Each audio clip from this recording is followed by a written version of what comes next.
Let's talk herd. What I was actually thinking, because I was tuning into the energy of when she's giving her these treats, and it's almost like the treats represent, in Ellie's case, it represents their bond, like the trust between them.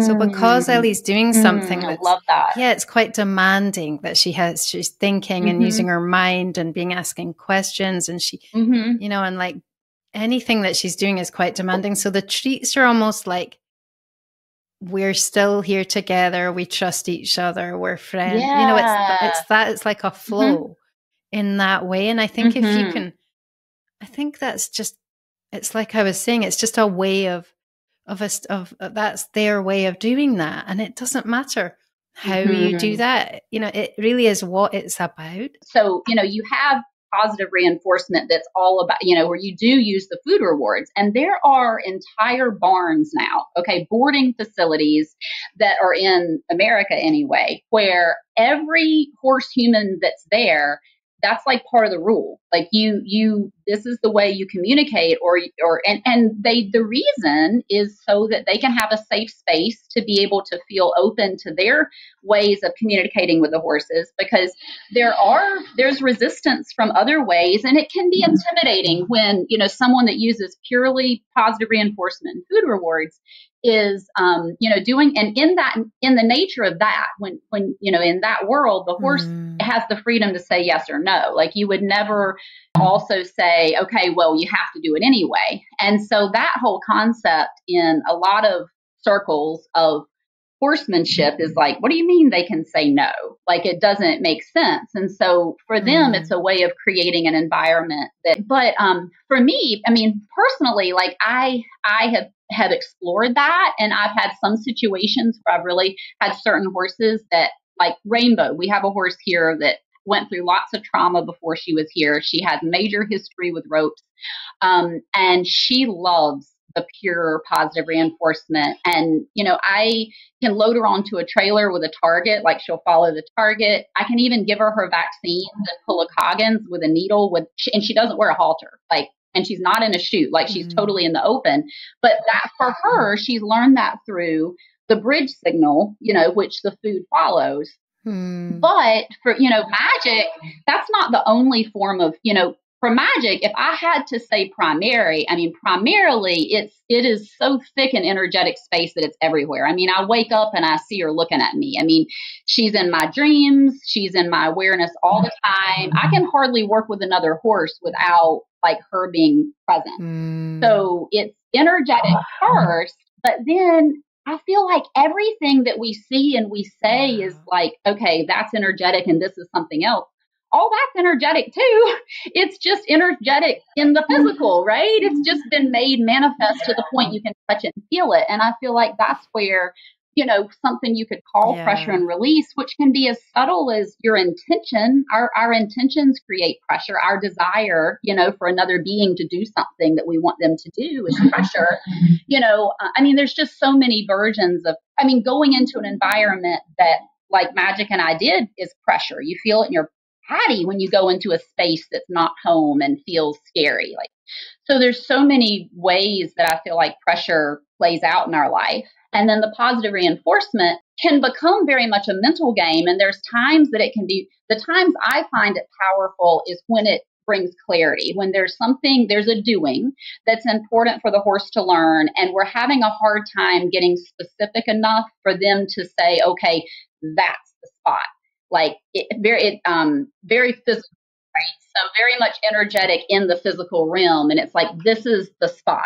So that moment of saying yes can just help them say, oh, okay, that's it.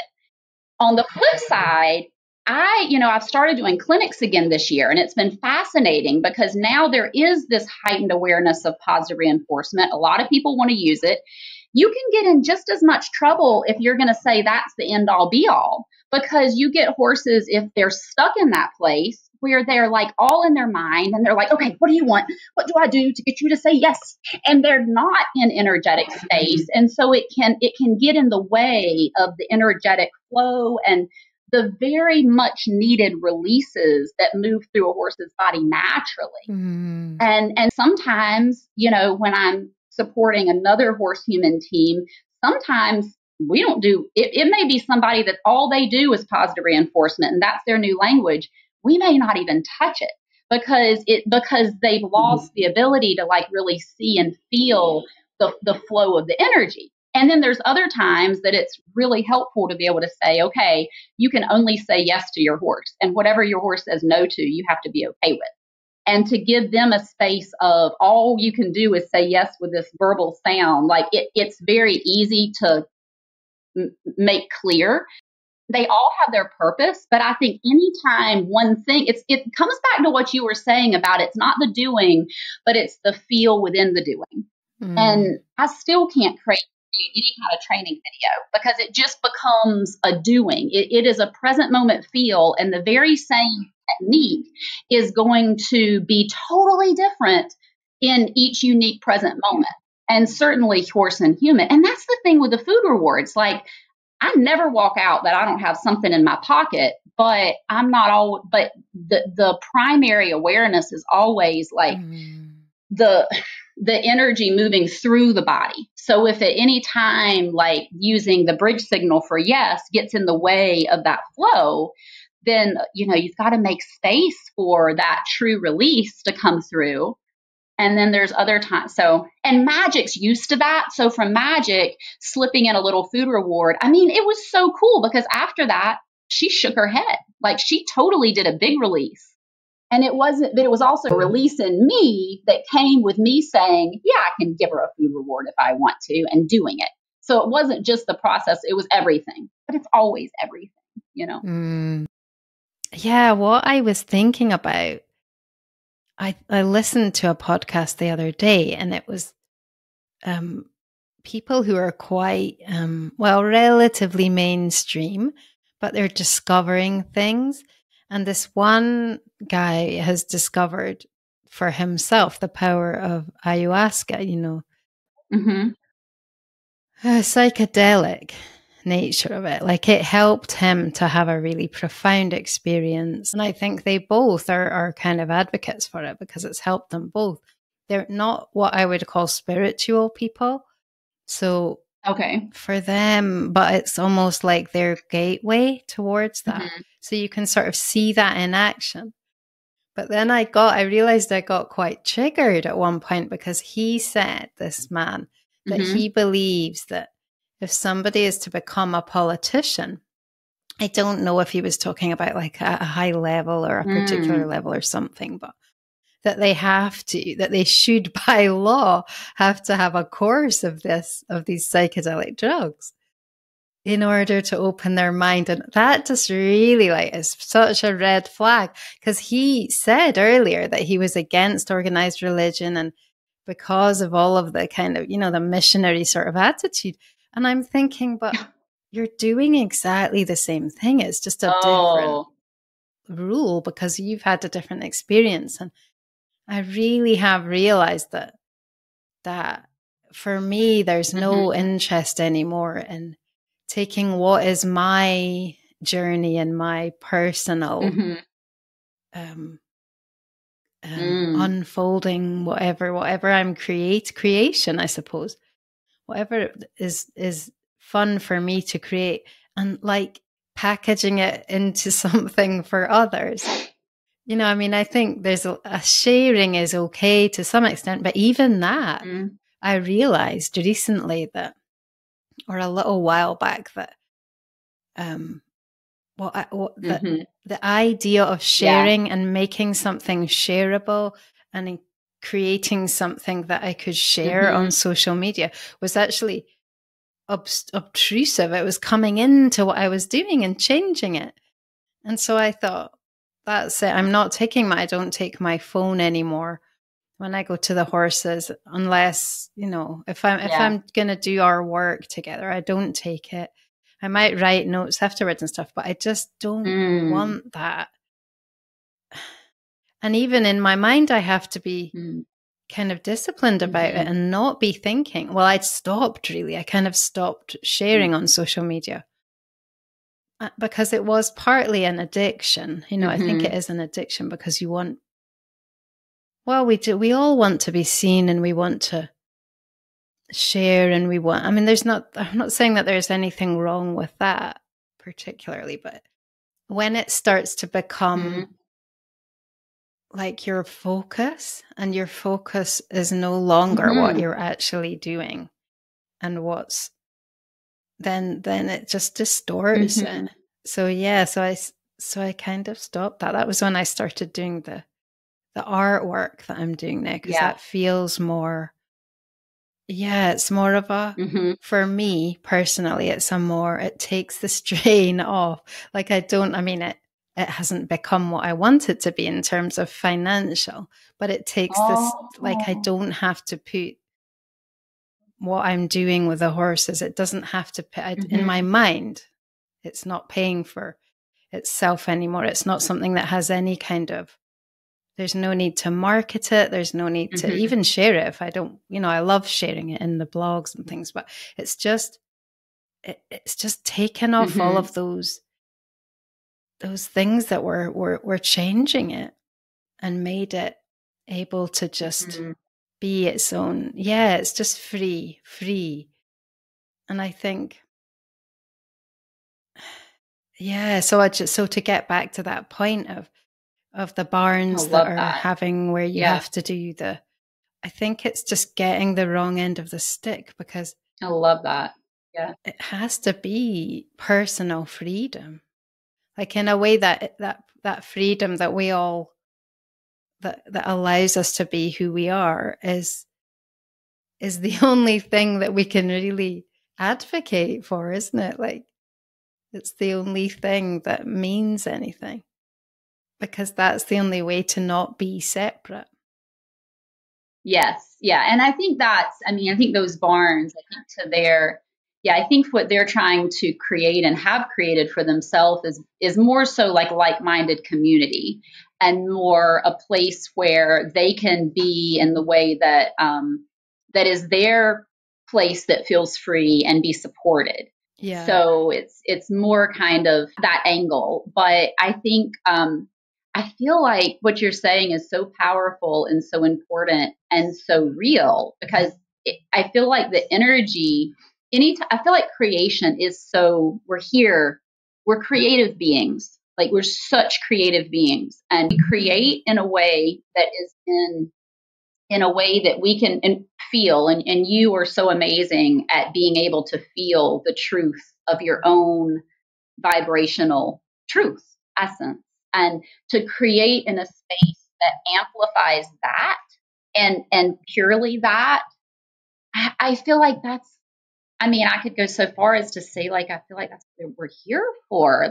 And for you to recognize when you feel a tilt away from that is so powerful and important and valuable to the whole collective. Because whether or not you're sharing it or not, as well as anyone could know, energetic space is everything. So whether or not you put it on Facebook, like, you creating from your essence self, and then amplifying that through ways that, through your pictures, through whatever it is that you choose to create through. I feel like that's the gift that you're giving, and we're all receiving. And the way that we tune into it to receive it more so is when we tune into our own authentic space of our pure essence. And I feel like that's where it's like in the air. Like, I feel creations in the air around me, and they're inside of me, but they're also around me. And when I tune into this truest true place in me, it's like I align with the stream, where everyone that has ever tuned into the truest true inside of them is supporting me. So you, where you are, whether or not you ever put it on Facebook, like, I'm tapping into that flow and benefiting from it in my own heart when I do a creation that maybe for me ends up being in an arena, because it's all this heart of the heart place. And I don't mean it even in an ethereal, like, it's so real. It's so real. It's so true. I feel it so true. So I'm so grateful. I mean, I hope you feel like I'm so grateful for your dedication to your essence and your path that is ours, but that is also so safely tucked inside of you. And you're honoring it in the way you're honoring it is a gift. Well, Truly. thank you. That's really, it's lovely to hear, because I do feel like most of it, if not all of it, is on the vibrational level. And I think that's a real relief, you know, for not just for me, but for everyone to hear that what they're doing is, it's not just sort of seen, it's felt. They're changing our reality, like changing our world. So, it's so felt. Yeah. And that's that's kind of the Oh, purpose. it's like the Eckhart Tolle talks about the flowers, you know, Camille. Oh, it's so true. Yeah. It's like the story about the flowers and the new earth, you know, and I mean, you're painting those flowers, and I mean, I feel it. Yeah. I feel it. Yeah. And it gives me more of a palette. I feel it on my own paintbrush. I think that's the thing that's really incredible when I really get, and I think for me, that's one of the things that draws me to that creative space. Because it takes a lot of dedication and energy and a bit of blinders to the reality around me sometimes, which can be a challenge, you know, family, things that I also need to do and do. But in order to go to that place, I really have to be just totally present with the creation itself. And that is when I really start to feel all that support, you know, from all of these other points of creation. So it's almost a being able to witness whatever is there in that present moment. So that's I always return to that again and again, and it doesn't really make it, I mean, I return in my mind to realizing that, but it doesn't always make it easier, because sometimes that present moment is a sort of energetic chaos, you know, and it's just being able to witness that allows it to change or grow or become whatever it's supposed to come to. And I think that's what makes it sort of challenging, that we never know what's going to come through from source, and it's just the job, like our job or our way to access that is just to be an access point. So it is challenging that, because you don't have necessarily a routine that you can rely on to, you know, do it. Well, at least I know with my situation, it's almost been important to detach in a way from all of those routines, just in order to be able to be more vibrationally attuned. So it's, and I know what you mean about all of the disturbance from the outside can be quite powerful at times, and it is difficult to, in a way it's not difficult though, because in a way it's just witnessing. It's always just witnessing and just and then it comes to you. Like recently, I've been doing this whole exchange of power thing with the horses, and they've been, it's like their self and their authentic nature has been manifesting and able to come out. And it's all, when I look back, it all makes sense, one step after the other. And where I am at the moment is that I've taken back. And I feel like I'm sort of doing this for everyone. It's not just about me. It's not really about me at all. But I'm the one who's sort of feeling it. And it's true. And it is definitely true for me. But there was this projection from humans that we have projected onto horses, our own sense of self-limitation, our own oppression, basically. So because we feel oppressed in terms of what we can do, what we can be more, like our own freedom. We put that onto horses, and it feels like a very physical putting it onto them. You know, that's why we've made them into these sort of objects in a way of our desire. And so we had to, so it was taking that back. And now I feel like that's in me, and I've got to sort of do something like that has to heal now. And it's quite hard. It's hard to sort of always come back to that. Like, because when you're in it and you're living it, it's like it's affecting you and you can't really see. And the only way to remember, because I felt quite a difficulty in coming back into the space with the hurt for a little while. And I realized this morning, in fact, that it's the oppression. It's because it's in me and it's not yet been resolved, and it's really expressing itself by this inability to connect. And so that feels good, when I realize that. But it's like a constant process, really, of because I think what I'm trying to say is that you respond to how you feel instead of just being with how you feel. Sometimes you don't realize that you're responding. Yeah. And it does all make sense, because you want it to make sense. I always want things to make sense. I want to be able to explain them, and I want to be able to, understand. And it does take, you have to have faith that sometimes you just don't see it right now, but you will, you will understand. And just, But I mean, just to truly be in the present, I mean, the very nature of understanding the present is an understanding of a past experience for me. So it's to truly be in truly present. You're not capable. I mean, the brain doesn't even exist. I mean, the brain is a memory of the past. And that's beautiful that we have that capability and we can be creative with that. But it's physically, humanly impossible, in my opinion, to even be in that space at all when you're truly in the present. And so it's so amazing and powerful, for you to be in that space and to be allowing that present moment to be fully there. And how alchemical and transformational for all of us, is that. And yes, the knowing, comes on the back end of it once, we're in a new present moment. And then for me, I feel like I have to give myself time of the reflection that's not exactly in the present moment anymore, because now I'm in the future reflecting on past.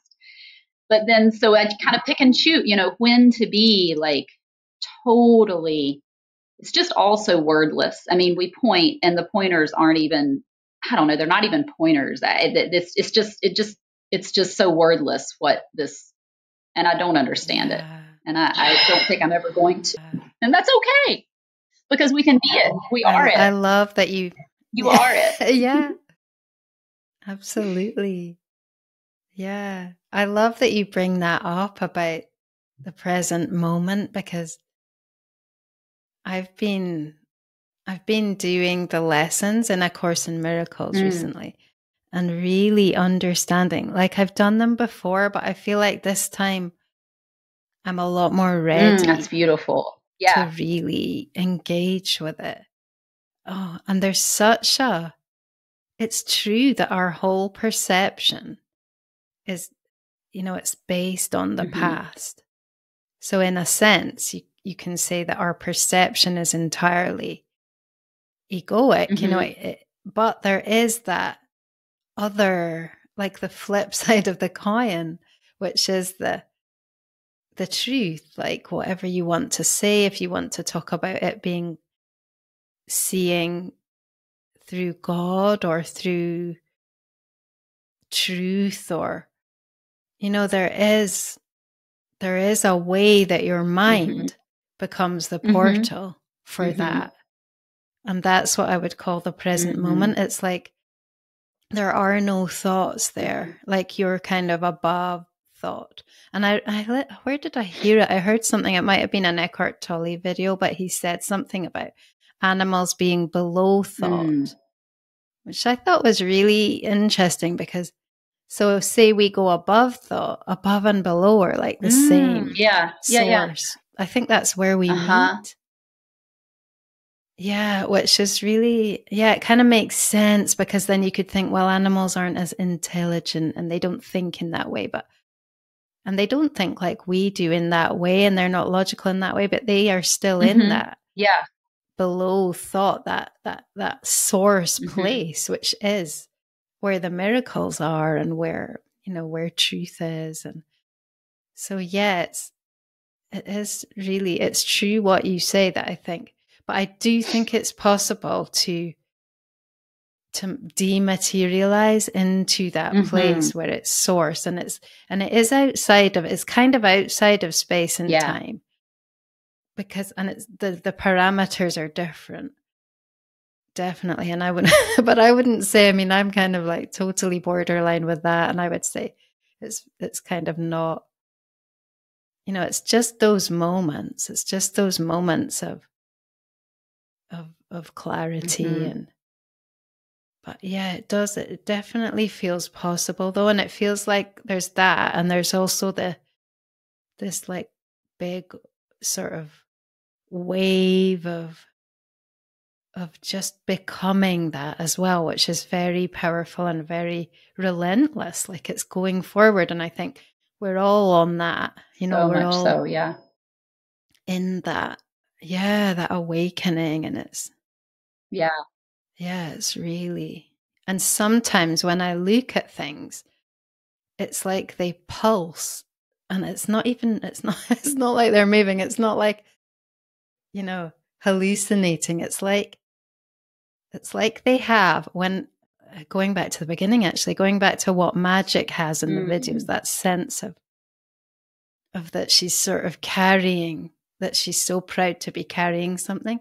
It's like that, but it's in everything. Like, you see that as the nature of things, like all things holding themselves in God, or in that space, in that beauty. And I think that's why you can then love everything, like you're seeing yourself. And it's, and that's pretty magical. I mean, so I'm really excited for that to come through more and more. Because I think it's really, like, I think we forget sometimes that what we see outside is what we see within. So there's no difference between the outside world and the inner world. That's so true. Yeah. It's so I won't, this would be another story, so I won't go here, but just it's so powerful to just the truth of, what all this feels. It's actually something I was just discussing with my husband the other night about, okay, and I'm just going to spit it out without telling the story, but about the sensation of childbirth, labor, and specifically what they call, a contraction. Okay, so the contraction in childbirth and an orgasm, and how it's the same hormone, it's the same thing your body's doing, quite simply. And I'm not, right, but it just really spoke when you were. It's the same thing I was trying to explain to him in that in between space, and it's not. It is totally a being of the present moment. It is a total being. But for me, as soon as I try to even point a word to it, it becomes different.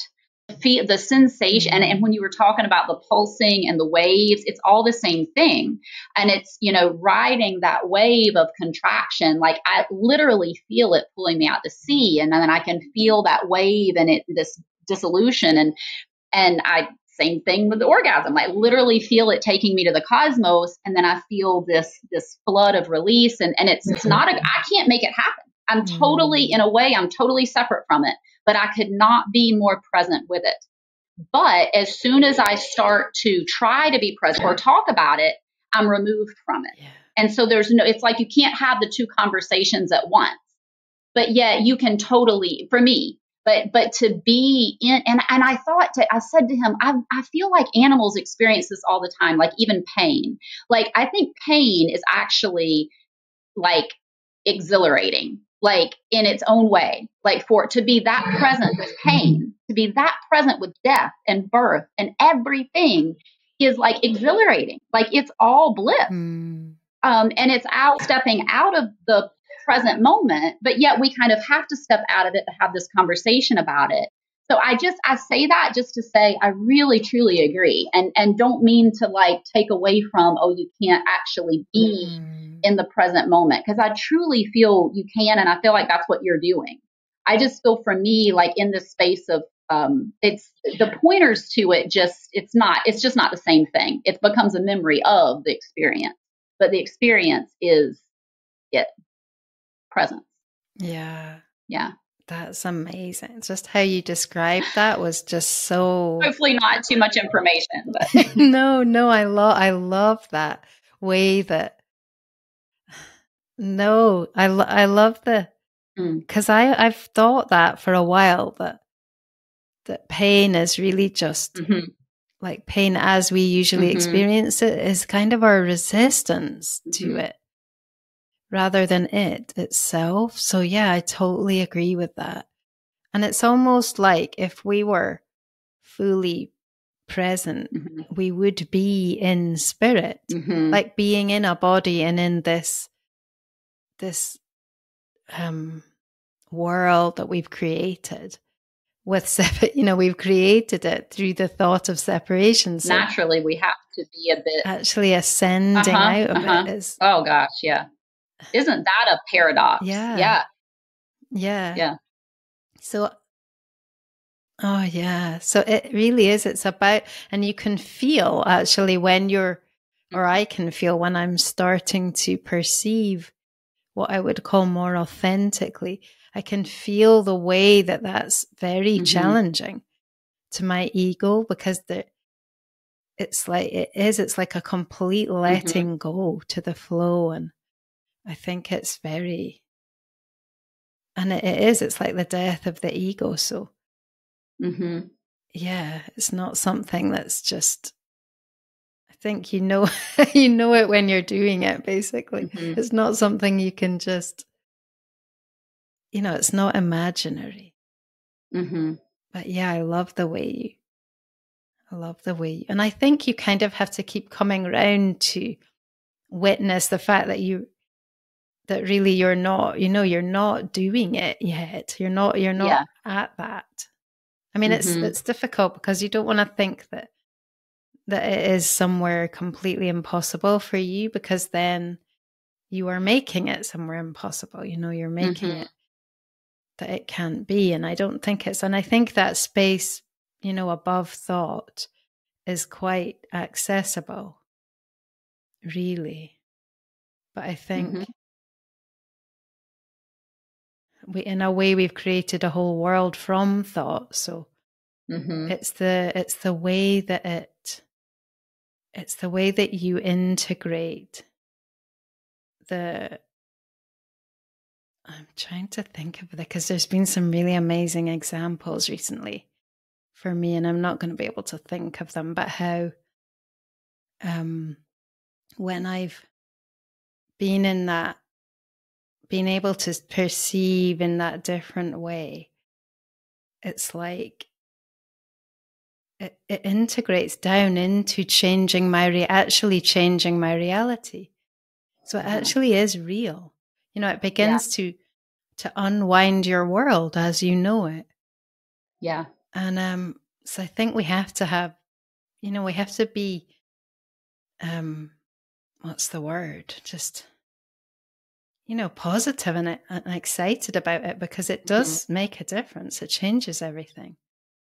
And it's just, but we have to, it's like we have to become, we have to let go of ourselves enough. I think the main thing that we do that blocks us is that when we look at things, we're always judging. Like we think we love that horse because that's our horse. We love that person because that's our special person. Oh, we don't know that person. Oh, we don't like that.